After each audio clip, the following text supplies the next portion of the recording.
That's all. Let me interject. My primary concern at the moment is what I view as an ongoing genocide in Gaza. Okay. So we have, I'm just going to give you the numbers here. This is from Euromed Monitor, the human rights group. We have 30,676 Palestinians who have been killed. 12,040 of them are children. 6,103 of them are women.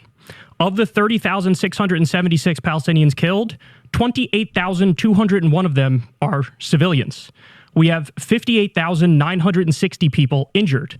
There's been 105 journalists who've been killed. Many of them, there's tremendous evidence that they've been targeted on purpose.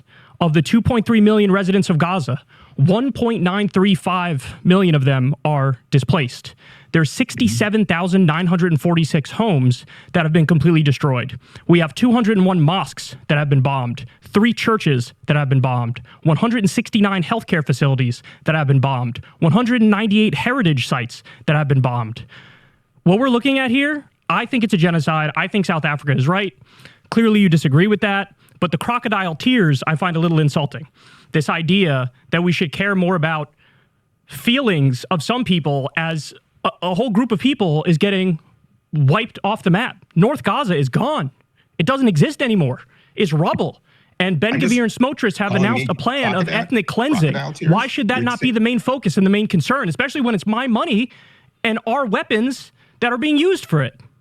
Mm-hmm. Well, I don't know what, Kyle, first of all, accuse me of having crocodile tears. Come on. I mean, come on.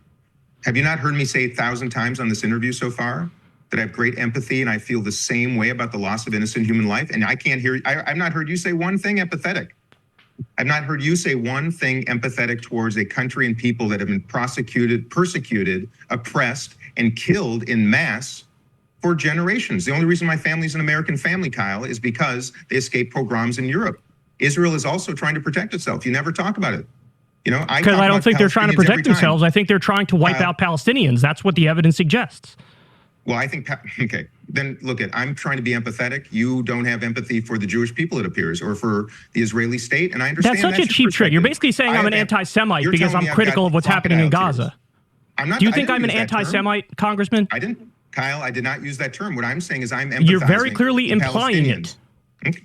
You're saying I have crocodile tears. I'm trying to tell you that right now it is a disaster in the Middle East. Both people have been suffering for generations, and what I'm seeing in Gaza is appalling, period.